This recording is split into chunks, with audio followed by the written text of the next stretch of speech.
They tried shocking me back into rhythm. During all of that, I had 6 cardiac arrests where I flatlined all 6 times. One time I was down to 8.5 minutes. I had 55 shocks to my heart to bring me back. Those 6 times, only 25% of people walk out of the hospital, which was pretty sobering when I heard that. But even more sobering, I was a 1% survivor. So very, very lucky to be here. Very lucky to be telling my story. I watch people die every day at the dialysis center.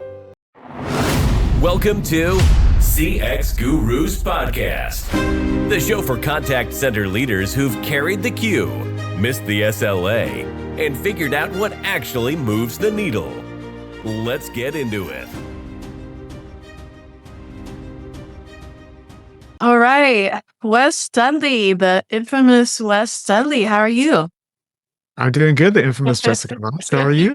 We're both infamous. Yay. Good. I'm excited because it's a Friday. And Me too. Me too. Awesome.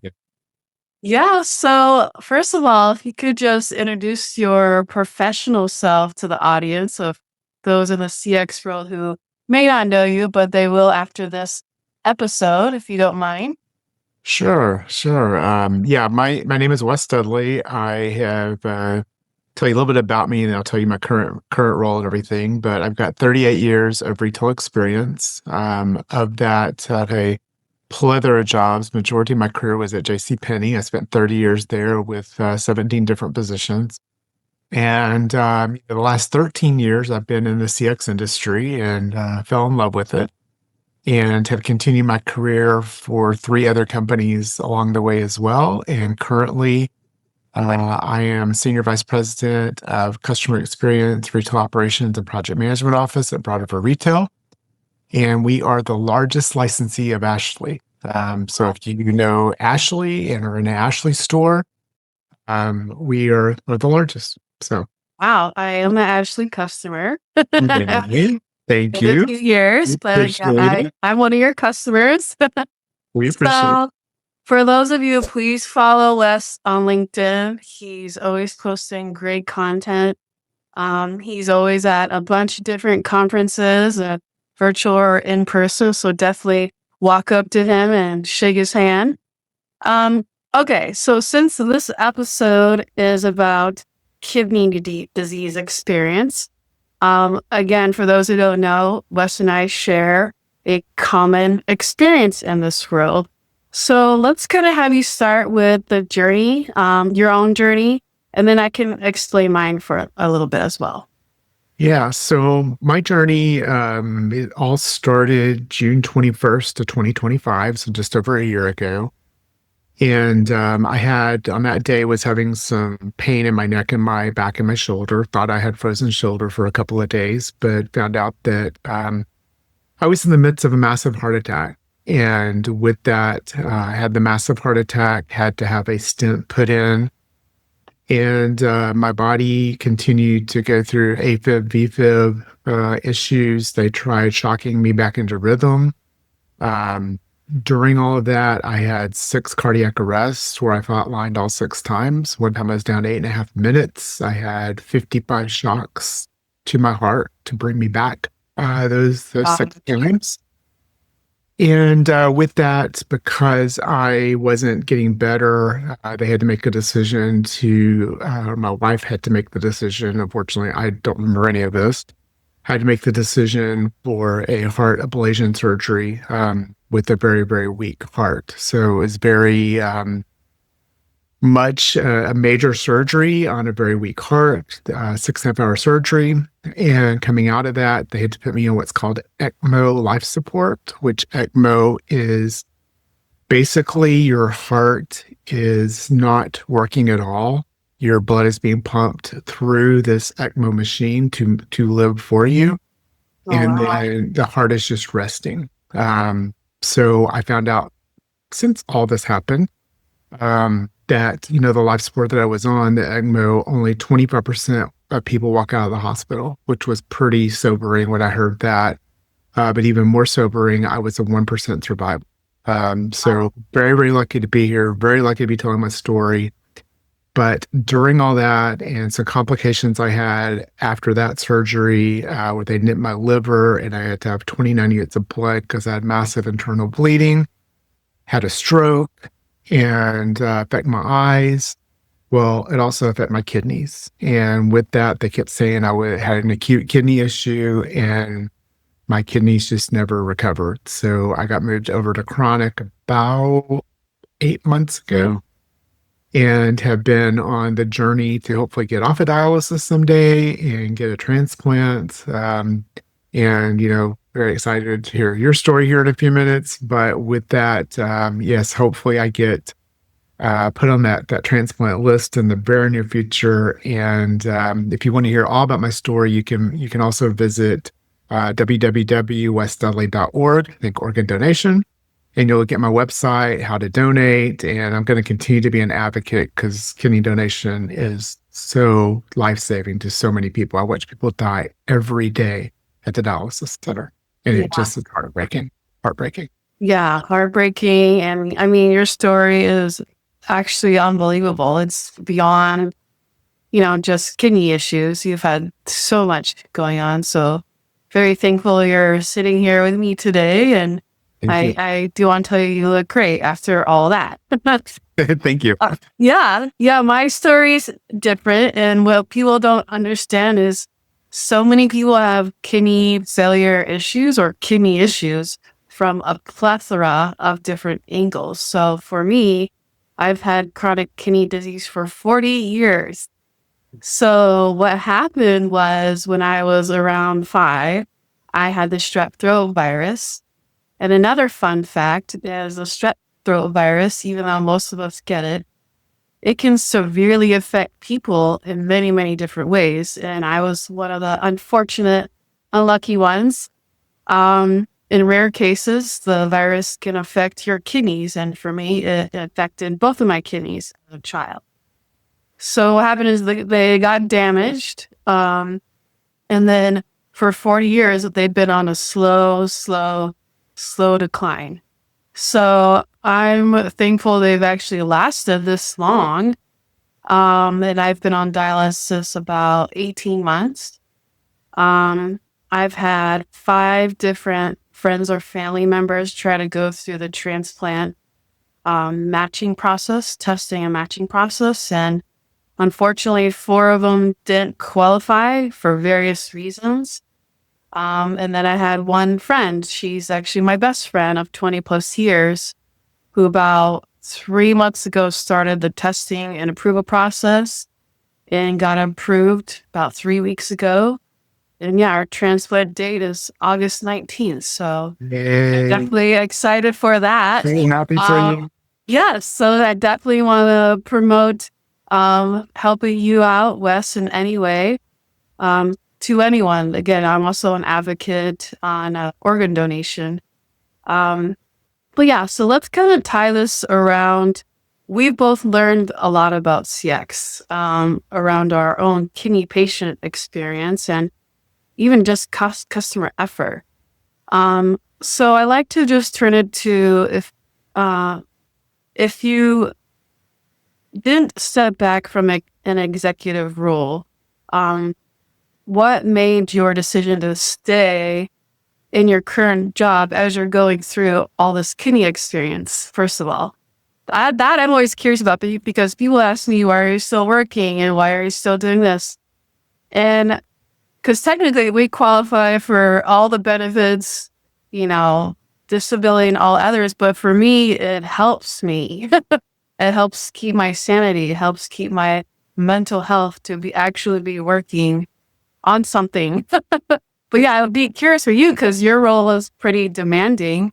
Kind of what was your decision in that area? Yeah, you hit the nail on the head.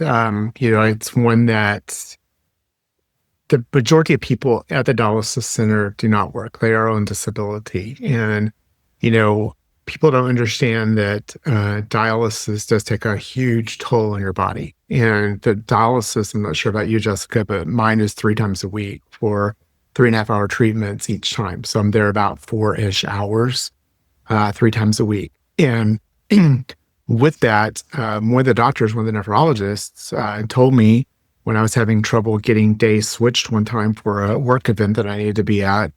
And he's like, call me next time because you're one of the few in here that's actually working.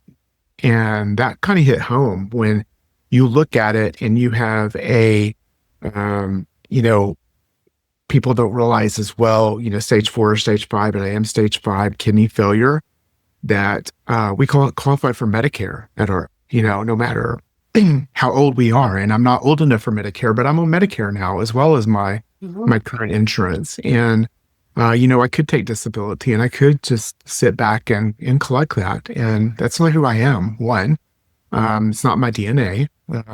And two, I had to get back to some normalcy in my life. And for me, normalcy is engaging back in work. And, I always tell my wife that, yes, I will retire at some point, but I won't fully retire. I will find something to do, advisory work or something in this field, because again, that's kind of what's in my DNA with all this. But for me, I had to get back and have a purpose. And, whether you have a good day or a bad day, and I'm sure you do this as well, you can put a smile on your face and you can fake it through meetings and you can do what you need to do. But the days that you're having good days, it's like, that's when you really are able to continue to shine through that. And the more I do that, the fewer bad days I have along the way. So it's like, I had to get back to normalcy. Yeah. Yeah. Too. And again, it just goes back to, it's actually healthier for us to be in a good state of mind. And even though our work can be stressful, it's actually more stressful for me to think about my kidney disease sitting at home doing nothing. Yes. So again, Agreed. try to find that balance. But one last thing on our, kidney disease experience that we share is around awareness. So what's the thing most people kind of get wrong about kidney disease just in general, perhaps? Because I learned a lot during this experience. I had no idea. Yeah, again, I think most don't understand how critical it is, and doing a little bit of research plus what the doctors have told me, most people don't understand that, dialysis is saving our life. Because if you go 9 days without dialysis, you're most likely going to die. And there's a lot of people that are on hospice. They get put on hospice because it's too demanding, because they aren't able to handle the treatments and everything. So that's one. Two, I would say most people, when they're talking about donation, or you're talking to potential donors, a lot of them don't realize they can live a perfectly normal, healthy life with just one kidney. And I go back to a guy that's on American Ninja Warriors. If anybody watches that, his name is Austin Gray. I call him the Share Your Spare guy. I've been watching him for years. I've been, just kind of in awe of everything that he does, how he gets his platform out there about kidney donation. But that's another piece of it is, not just, the ability to share your spare and the ability that you can live a healthy life. But other people are like, well, what happens if my one good kidney then goes bad? And interesting fact here, going through the ability to be a donor and the amount of medical things that you have to qualify for and you have to clear, you're going to be healthier than 90% of the people that are out there, just because with that, the expectation is very, very high. And I've had a lot of people that, even though not on the donor list yet, be disqualified because of medication for high blood pressure, or medication for cholesterol, or certain things like that. And, you're going to get a very high clearance.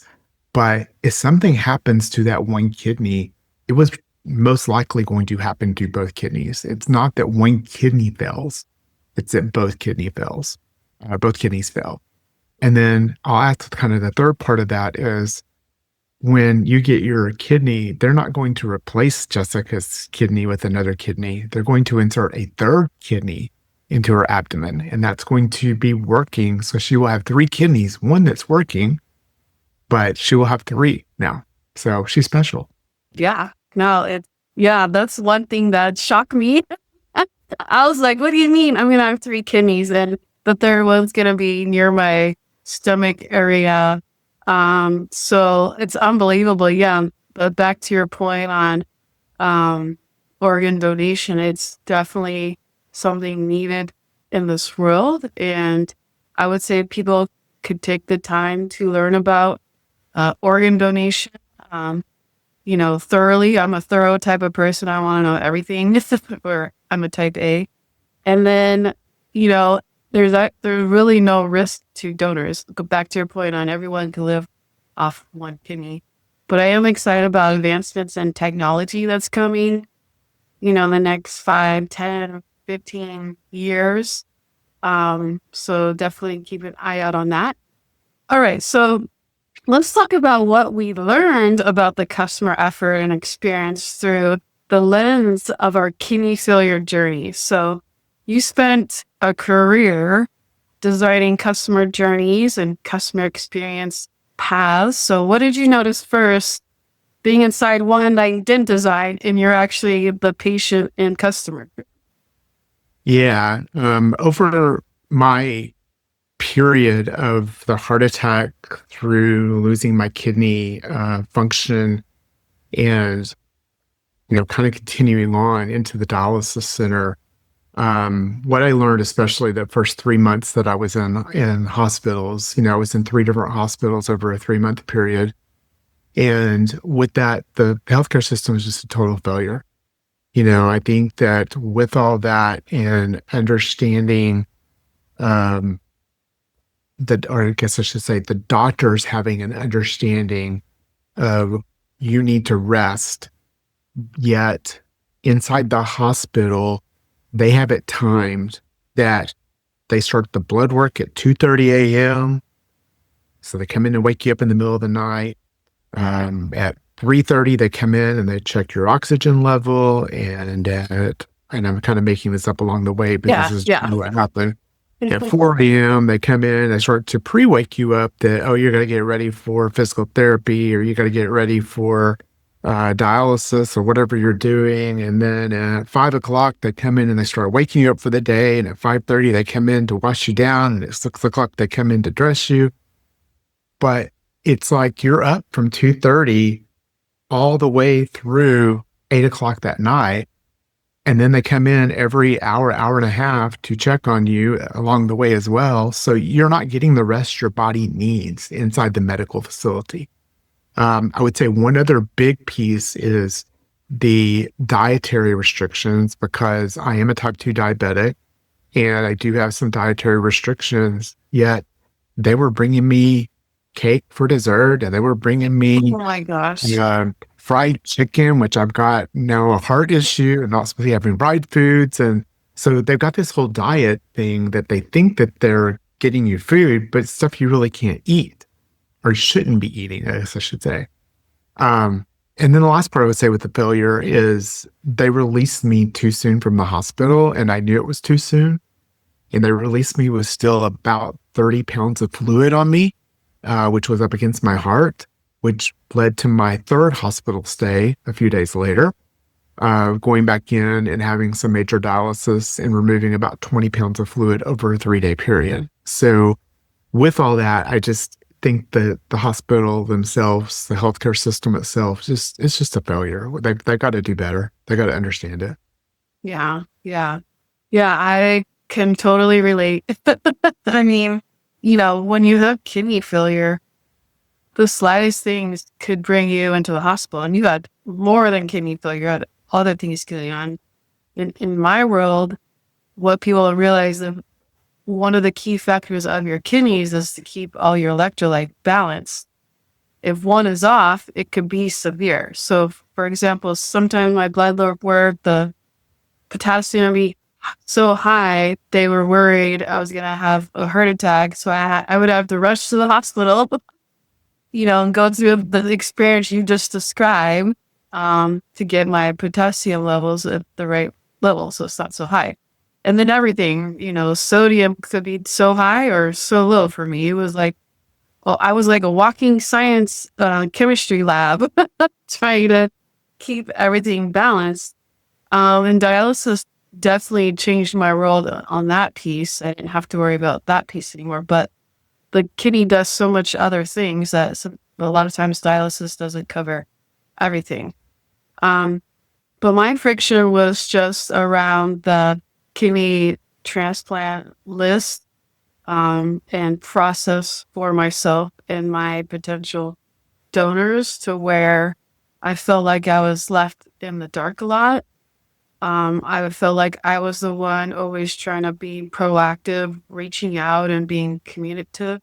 Mm. And don't get me wrong, there was good times and bad times with my experience, but I feel like around the customer effort and customer experience, to me, needs lots of improvements. Yes. Because I could talk for an hour on this, but I say that's one key area that we've witnessed. But yeah, so if we go back to if you had, or how many times have you had this one? This is one of my biggest pet peeves. How many times, Wes, have you had to retell your story to someone who should already have known it? It should already be in the records. Tell me about that, because I have a list. Yeah. I will start with, and this was very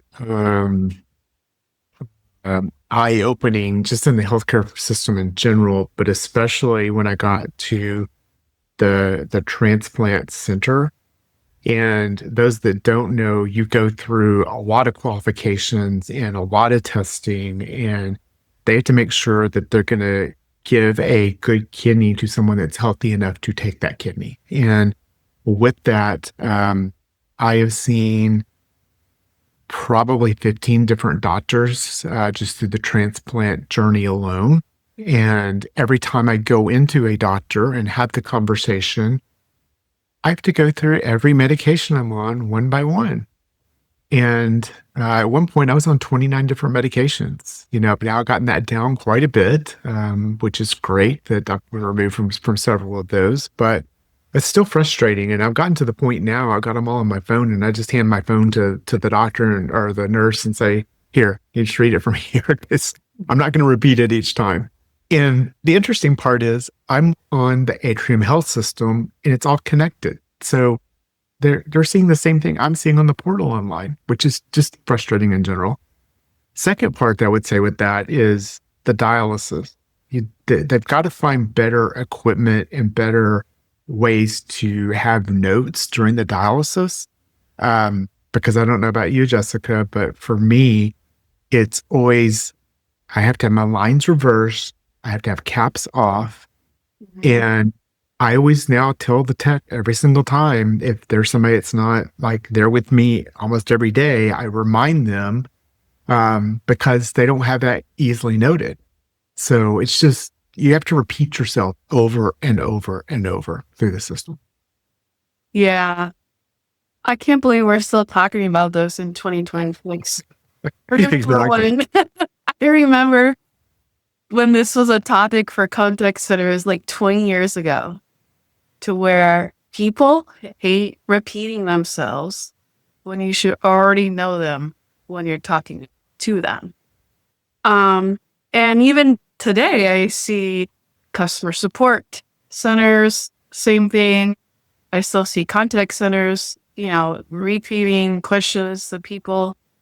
Can we just have everyone agree? If no one likes repeating themselves. So my journey, very similar as yours.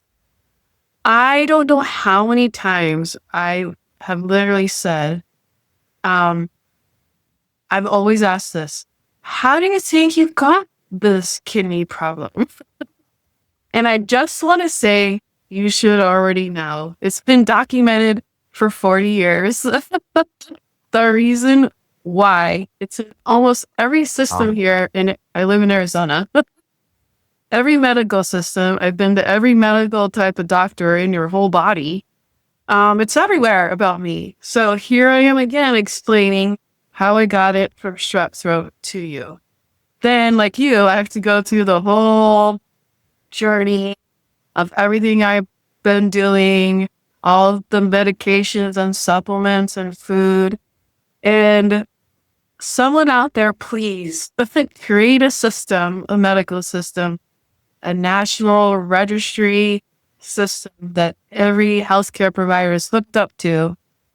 And then every time you go, even to like, let's say your functional doctor or your family doctor or a dentist or whoever, they upload all your records into the same single database. So that database, we have AI now, guys, can quickly do an analysis of your whole body. Because one thing that kind of bothered me during all the testing was they were only looking at pieces of my body.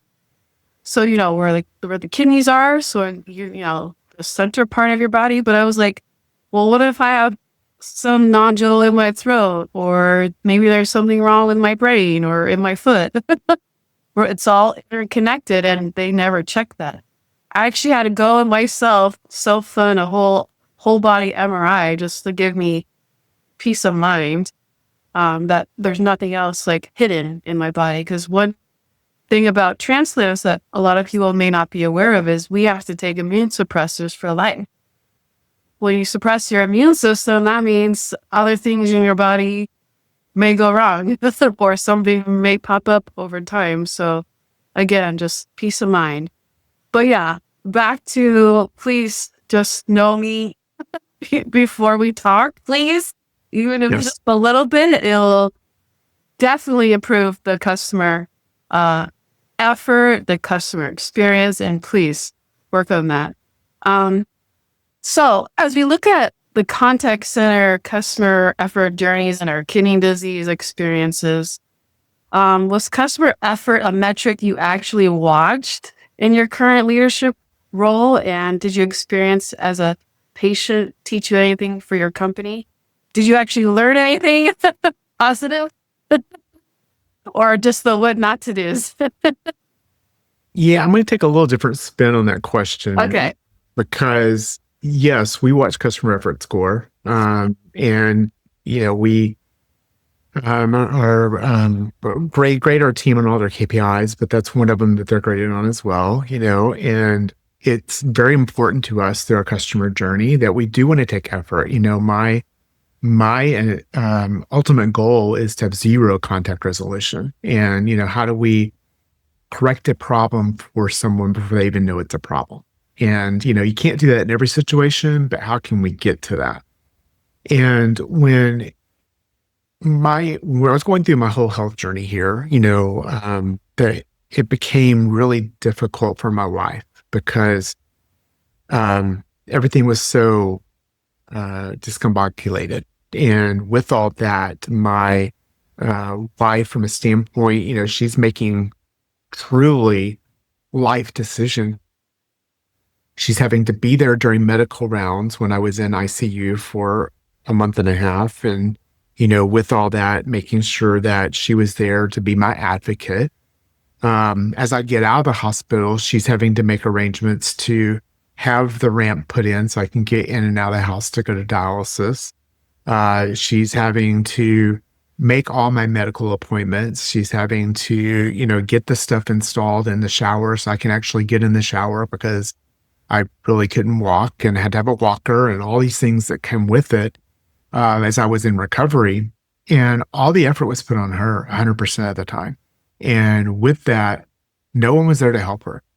And, then, we had a godsend. We had somebody who was kind of blessed to us that was my wound care nurse, because my wife also had to take care of my wounds, my open wounds. I had 3 of them and had to treat them several times a day and change bandages and all that. And the wound care nurse would come in once a week and tell her what to do and show her what to do.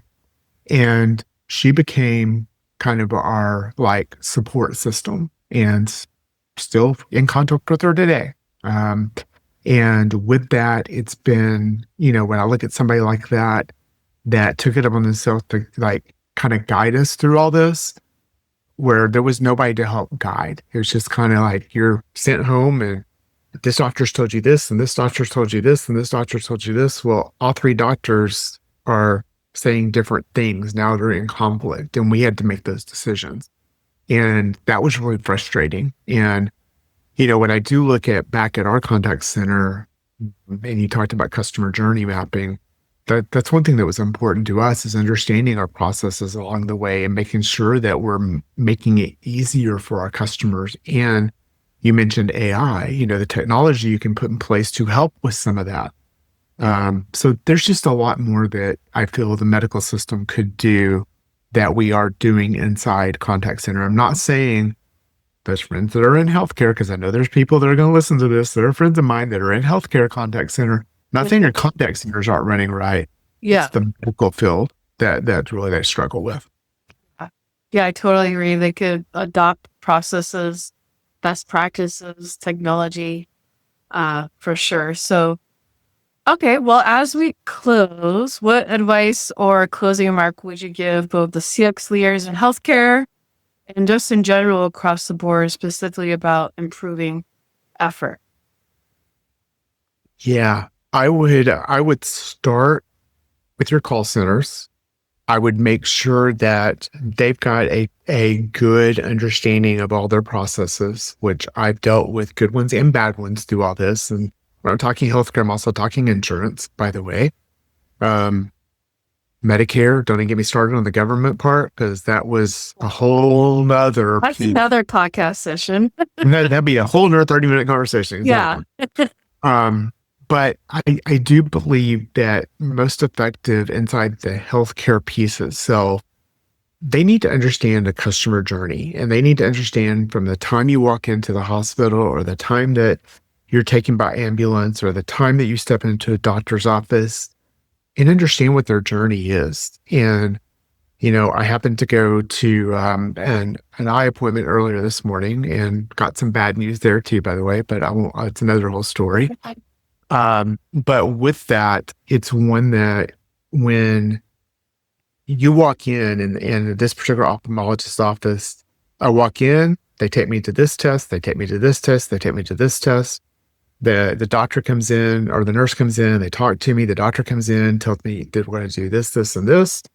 I was in and out there in like 40 minutes with all that, which I've had situations in my past life when I lived back in Texas, that was a 4-hour appointment. So the things that they have looked at that doctor's office were very much, they had their rhythm down when they knew the processes. Not all doctors' offices have that. And I think that's where they really need to start. Yes, I totally agree. And again, my closing note is, please, as a customer of your company or healthcare company or we're all customers of hundreds of companies. Please know me. If I'm an existing customer, please just know me. I'll buy you a shirt and say, know me before I walk in. But yeah, thank you for your time, Wes. And again, this will be posted online for your listeners. We'll also have Wes's website posted on our podcast notes. And I encourage you to stay healthy and positive. Thank you, Wes. Thank you, Jessica. That's the show. If something in there changed how you'll run your customer experience, do 3 things.